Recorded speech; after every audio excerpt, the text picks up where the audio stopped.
What's going on, everyone? Good morning. Having a great old day right here. Just picked up me a good ghost, and it's about 6 in the morning. Going to start doing this video right now. So, breaking down each team's most exciting draft pick from the XFL 2023 draft. To me, really had a lot of fun making this video, checking a lot of these players out. I did my quarterback preview video, and that did pretty well. So I thought I'd knock this one out myself. So, I'm going to break down through each team. As everyone knows, the rosters have expanded from 51 to 90. Uh, More teams have brought in or claimed UDFAs now, their rights and whatnot from NFL teams. So the rosters are kind of, in flux. A lot of this stuff is happening uh, day by day. Today is Thursday, June 22nd. Obviously, the draft was June 23rd, June 16th, and then rights were claimed on June 20th. So, without further ado, I'm going to break down each XFL team's most exciting rookie that you should know about. Talked about him in my previous video, Connor Dagenhart. Did a full breakdown on him. I'll put the link in the description. But Dagenhart comes from New Haven, and the most exciting thing about him is, his size. Everyone's going to talk about the 6'6", strong arm.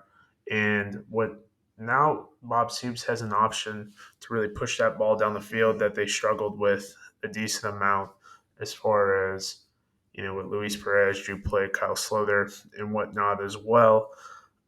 Very interesting. They also brought in this kid named Hemlock. He played at Virginia Tech, I believe. I'm still doing research on him, but he's got a very similar skill set to Blake Bell. So it'd be really funny to see if those two kind of mesh together and how everything works with them. If you haven't seen my video on Dagenhart, I recommend you do. But a quick synopsis of him: tall guy, 6'6", strong arm quarterback. Played a couple of years at Holy Cross, then played a couple his final 2 seasons at New Haven. Good footwork, runs about 4.7 40. Had a tryout with the Chiefs, didn't work out. Multiple all conference yards, but leaves college throwing about 6,400 yards and about 59 touchdowns between Holy Cross and whatnot. So Dagenhart, someone I'm really, really excited about, especially in Arlington, where I feel like you can really open it up. Now, I feel like they're a couple of receivers away from really taking that next step, but as Perez showed it, they could really make. They're still an effective offense, especially with the stable running backs that they have. For the DC Defenders, I got to go with this guy named Bentley Sanders. And it's funny because he's not related to Bob Sanders or nothing I could find, but they're both 5'9" with the name Sanders, and they both play safety. So one of the coolest things I like about Sanders is he's very versatile. Like, he return kicks, he plays the nickel, he plays safety. He can play all around. He got all conference kick returner, and that was just like the amount of hats he can wear. And when the league where your roster size is only 51 spots, you need to make sure that everyone's doing multiple things. We saw, for example, the DC Defenders, they had Eric Dungy, their third string quarterback, on kick return and kick coverage. And granted, he got cut, but they were able to activate him and keep people around and have a third string quarterback, especially running too you know too short at certain positions and whatnot. I like Sanders a lot. The biggest thing people are going to knock him is his size, his lack of, but he's not afraid of contact or anything like that. Guy's a very physical guy and whatnot. It's it's all going to come down to size. His 40 time was half decent. I think I clocked his 40 time at 4.5. Overall, a lot of experience as well. Over almost 200 tackles, actually 200 tackles, 12 and a half for loss, 5 his senior or super senior year. He was a 6-year college player, 5 interceptions, returned 1 for a touchdown. Let's see how many games he played real quick. He got 11, 20, 24, 30. Played over 50 games in college. So there's a lot of experience there. And while size is obviously a big thing, we've seen guys do way more with way less, and the versatility is what's really going to make this guy stand out to me. Moving down the list, I went with the I went with Lindsey Scott Jr. of the Houston Roughnecks. Now, Evan Wilsmore did a really good job of doing a lot of the legwork. I did a video on Lindsey Scott Jr. from February when he was drafted by the USFL's Pittsburgh Maulers. But the guy is an extremely, I don't want to use versatile, very well traveled quarterback. So he comes in, he sets his FCS record 71 touchdowns, 60 passing, 11 on the ground, 71 total. Started at LSU, went to Last Chance U, EMCC, goes from there to Nicholls State back in Louisiana, threw for over 2,000 yards. Um, came back, came back to Texas. Won a Walter Payton, which is the most outstanding player, Southland Conference Player of the Year. After 2 workouts, he had a workout with the Jets and he had a workout with the Bucks. Didn't work out. I mean, it's been a long, winded road for Lindsey Scott, and while some people might not like that, he's an older guy, 24. You think he get to the point that it kind of matures for him at this point. He starts kind of figuring it out as far as you know who he is. He's a 25-year-old quarterback and whatnot. Now that's going to put up little red flags. He's a little bit short, 5'11", 212, but in the end, I think when you put up that much production in college, regardless of the level, it warrants an opportunity. And he's essentially gotten, well, I would say 4 opportunities right now because had the NFL, has the USFL, has the XFL right now, and then he's on the CFL's Montreal Alouettes negotiation list. So with all that being said, I'm really curious to see what happens with him. I'm really curious to see what they think this means for Caleb Elby, Brandon Silvers, and Cole McDonald as well, as far as like what they're doing, because all 3 of those guys, I don't want to say they're stars or anything like that, but they all seem pretty serviceable right now, and obviously they all were extremely capable last year. So looks like they're trying to upgrade at the position. Scott is as close as you can get to a local kid. He's from Louisiana. Houston's not too far from Louisiana. And, he went to Incarnate Word down in Texas. So it'd be nice to see what they got going on with him. Moving down my list, this is a guy, first overall pick in the USFL's draft. Jared Horse goes to the 5th round in the XFL draft to the Orlando Guardians. So a little bit of a journey for him as well. Starts at Ellsworth Community College, Arkansas State, before finishing up at Michigan State in 21 and 22. I think he has pretty good footwork. I did a little bit of scouting on him with the USFL. I was pretty impressed by his footwork. He's extremely physical blocker, and he's got a lot of experience. I think he passes the eye test. As basic as that sounds, he's a big guy. You pull up his measurables here, but he's a big guy. The biggest thing that I saw with him is when he's playing, he kind of starts bending over at the waist rather than at his hips, and he plays a little bit soft. That's not the right word. He plays a little bit lax in that perspective. I think he is extremely talented. I think his actual hands and whatnot might be. I don't think he's one of those guys who's been bigger than everyone else, but I feel like he kind of figured out that he was bigger than everyone else at one point, but then also realized he needed to work on his tech. Because the guy is 6'6", 300 pounds. He's he's an athlete. Like I said, decent footwork. I think he ran when I was looking it up, I think he ran a 5.51. It's a 5'1" or 5'2", if I'm not mistaken, when I was looking it up. So I'd like to see a little bit more flexibility in his hips more than his waist. I do think he serves as an upgrade over a lot of these tackles in the USFL, especially on the Orlando Guardians, who are seem like a rotating door and whatnot. But at the same time, like there are going to be some guys like P- Pita from the Vegas Vipers is going to have his way with him.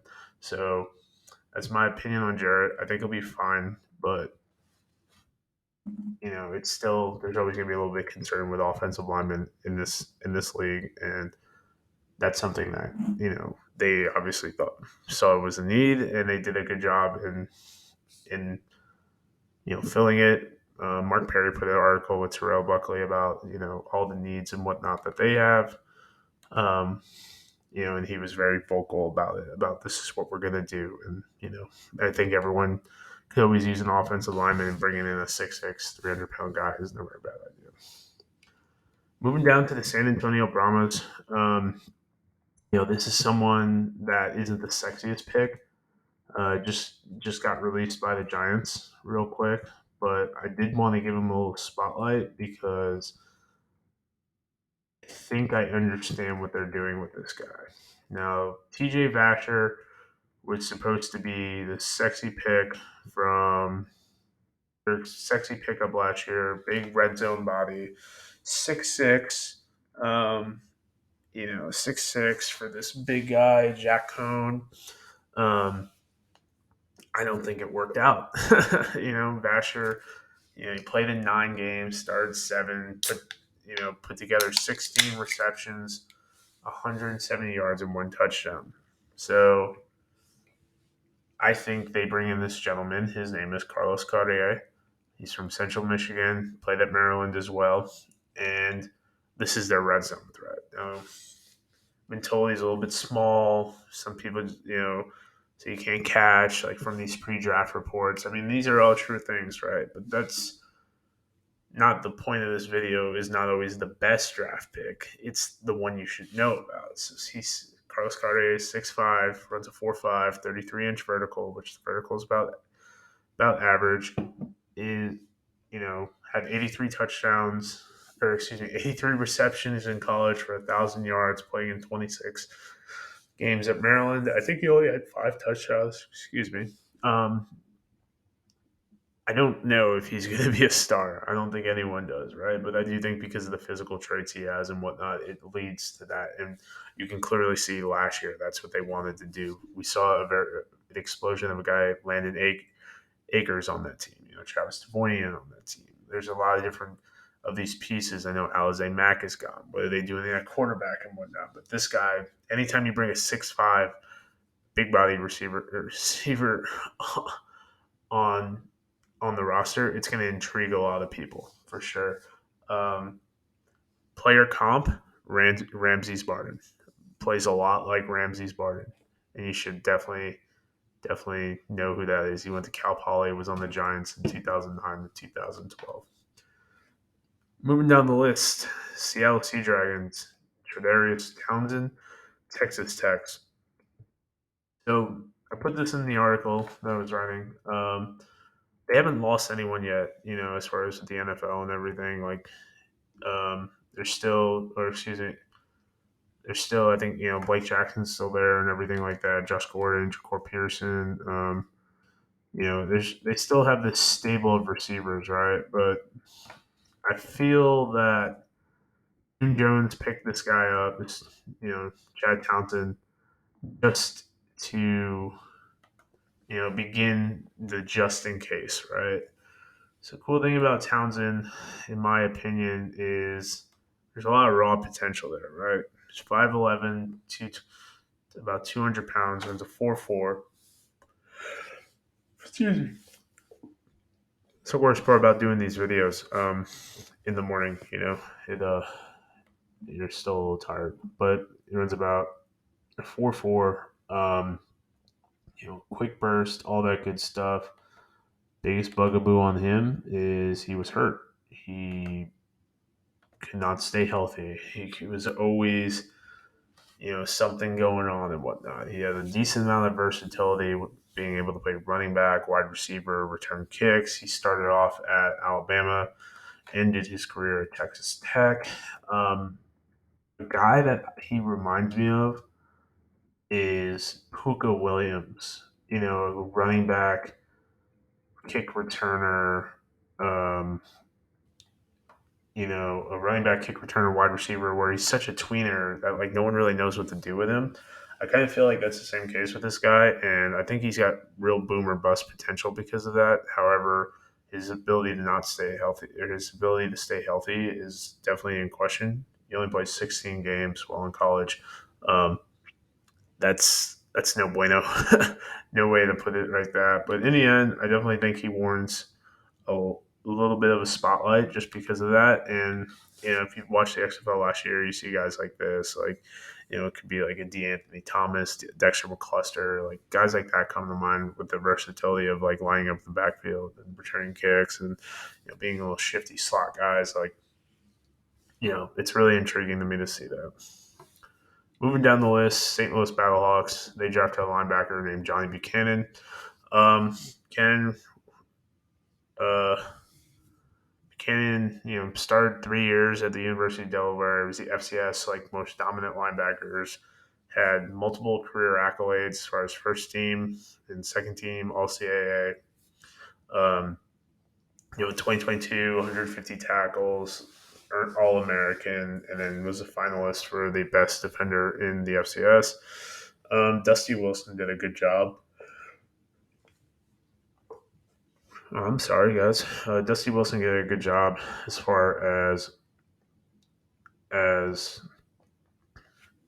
breaking this guy down. I'll put the article down below from XFL News Hub. But something Dusty said, and I quoted in the article, was he plays with bulldog attitude, lashing on to the ball carrier and refusing to let go until he wins. He's a complete menace, playing in the zone.